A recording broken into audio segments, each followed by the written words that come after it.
आज ना आपण कराड सातारा भागामध्ये बनवली जाणारी एक खास प्रकारची डाळ बनवतोय। याच्यासोबत भाकरी तर भारी लागतेच, पण गरमागरम इंद्रायणी भात असेल आणि त्याच्यावर ही आमटी जबरदस्त बेत होतो। पोट भरलं ना तरीसुद्धा मन भरणार नाही, सतत खावंसं वाटेल इतकी जबरदस्त ही डाळ आणि भात लागतो।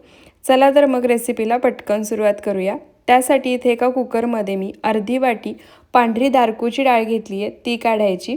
कराड सातारा भागामध्ये या डाळीला हेच नाव आहे, तुमच्याकडे काय म्हणतात ते मला कमेंट करून नक्की सांगा।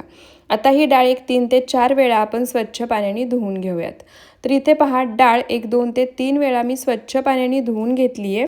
आता यामध्ये जेवढी डाळ घेतली आहे त्याच्या दुप्पट पाणी घालायचं। त्यानंतर एक मोठा टोमॅटो बारीक चिरून घेतलाय, तो टोमॅटो घालायचा आणि चवीनुसार मीठ घालायचं। 1 चमचा तेल घालायचं। तेल घातलं की डाळ छान एकसारखी मऊसूत शिजते।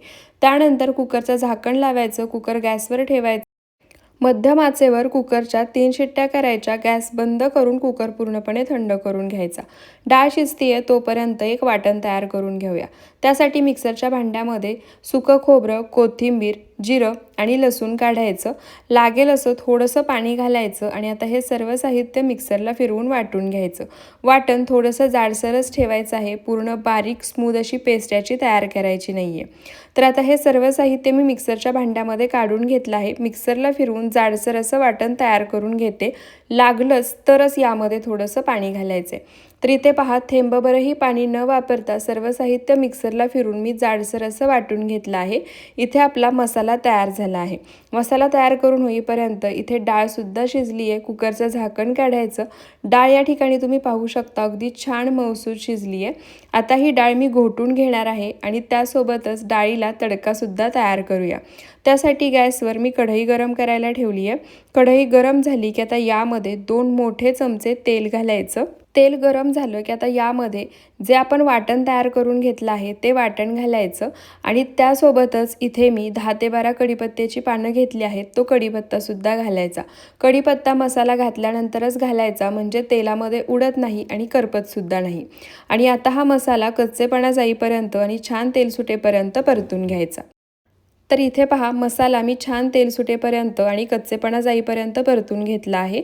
त्यानंतर आता यामध्ये काही पावडर मसाले घालायचे। त्यामध्ये एक छोटा अर्धा चमचा हळद, एक छोटा अर्धा चमचा गरम मसाला, 1 चमचा कश्मीरी लाल मिरची पावडर आणि 2 चमचे कांदा लसूण मसाला घेतलाय। पावडर मसाले घातल्यानंतर त्यासोबतच थोडंसं यामध्ये पाणी घालायचं आणि आता पाण्यासोबत हे मसाले छान तेल सुटेपर्यंत आणि कच्चेपणा जाईपर्यंत परतून घ्यायचे। पाण्यासोबत मसाले परतून घेतले की मसाल्याचा कच्चेपणा अगदी निघून जातो आणि त्यासोबतच भाजीची चवही वाढते आणि तेलाचं प्रमाणही कमी लागतं। तर इथे पहा, मसाला छान तेल सुटेपर्यंत मी परतून घेतला आहे। त्यानंतर आता यामध्ये जी डाळ आपण शिजवून घेतली आहे ती 1 पळी डाळ घालायची आणि आता डाळसुद्धा या मसाल्यासोबत मिक्स करून 1-2 मिनटं छान अशी परतून घ्यायची। त्यानंतर झाकण ठेवायचं आणि हा मसाला 1-2 मिनटं मंद आचेवर शिजवून घ्यायचा। तर इथे पहा, डाळ घालून मसाला 1-2 मिनटं मंद आचेवर मी छान असा परतून घेतला आहे। मसाल्याला तुम्ही पाहू शकता छान असं तेल सुटलं आहे। पुन्हा एकदा मसाला खालून एकसारखा मिक्स करायचा आणि आता यामध्ये जी डाळ आपण शिजवून घेतली आहे ती सर्व डाळ घालायची। त्यासोबतच डाळीची कन्सिस्टन्सी ॲडजस्ट करण्यासाठी तुम्हाला हवं आहे तेवढं यामध्ये तुम्ही पाणी घालू शकता, म्हणजे डाळ तुम्हाला जशी घट्टसर किंवा पातळ हवी आहे अगदी त्याप्रमाणे। पाणी घातल्यानंतर आता एकदा डाळ एकसारखी मिक्स करायची। आपण डाळ शिजवून घेताना सुद्धा यामध्ये थोडंसं मीठ घातलं होतं, त्यामुळे या स्टेपला तुमच्या अंदाजानेच तुम्ही यामध्ये मीठ घालू शकता।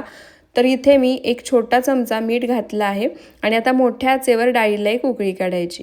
तर इथे पहा, मोठ्या आचेवर डाळीला मी एक उकळी काढून घेतली आहे। डाळ पुन्हा एकदा मिक्स करायची। गॅसचा फ्लेम मीडियम टू लो करायचा आणि पुन्हा ही डाळ एक 4 ते 5 मिनटं छान अशी शिजवून घ्यायची।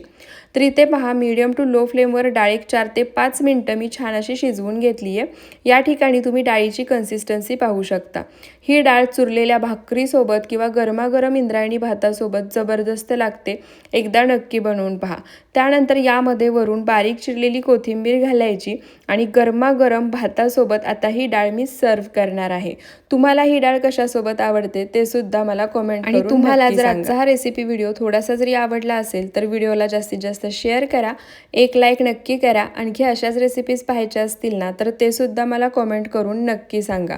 पुन्हा भेटूयात अशाच साध्या सोप्या नवनवीन रेसिपी व्हिडिओसोबत.